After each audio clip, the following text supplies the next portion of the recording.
JKR గారు నాకు ఒక 12 సంవత్సరాల క్రితం ఒకసారి పరిచయం. ఒకసారి వచ్చాను ఒక చిన్న విషయంలో. ఆయన అప్పుడు నాకు ఒక క్లారిటీ ఇచ్చారు.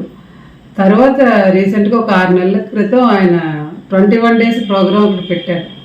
దాంట్లో జాయిన్ అయ్యాను. నాకు ఒక 55 ఏళ్ళు అయినా ఆయన మాట్లాడే ప్రతి మాటలోనూ ఏదో ఒక స్పందన నాకు ఏ పక్క నుంచి వచ్చిందన్నది నేను చెప్పలేను. ఏదో రియాక్ట్ అయ్యాయి, బాడీ అంతా ఒక వైబ్రేషన్. ఏంటంటే ఆయన మీరు సంపాదించుకోవాలని గట్టిగా కోరుకోండి జరుగుతుంది అన్నారు. ఏంటి 55 ఏళ్ల వయసులో నాకు ఏంటి ఏ వస్తుంది అని నేను అనుకున్నా. కానీ అది ఎలా ఫామ్ అయిపోయిందో నాకు తెలియదు. బాడీ ఎంత వైబ్రేట్ అయిపోయి సంపాదించుకోవాలనే కోరిక నాకు కలిగి ఈ రోజున చిన్న వ్యాపారాలు, అదే వ్యాపారాన్ని కాదు, అసలు ఒక మిరాకిల్ అనమాట. ఆయన చెప్పే ప్రతి అక్షరంలోనూ ఒక పవర్.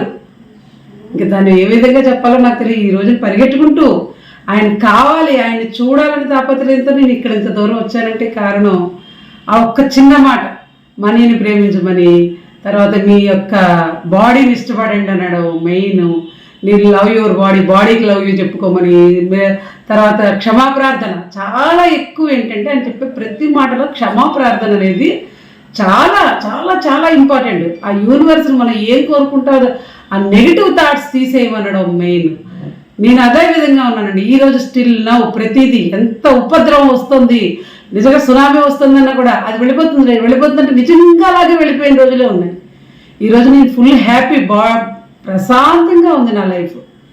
మెయిన్ ఏంటంటే టెన్షన్స్ తీసేయమనడం ఆయన కోరుకున్న దాంట్లో, డబ్బు సంపాదించుకోమని, డబ్బుని ఇష్టపడమని, ఏదో వచ్చిందిలే వెళ్ళిందిలే కాదు, దాన్ని ఎంత జాగ్రత్తగా అట్ట పెట్టుకోవాలని ఆయన చెప్పే ప్రతి మాటని మనం తీసుకున్నామంటే ఖచ్చితంగా మన జీవితంలో మిరాకిల్స్ జరుగుతాయి.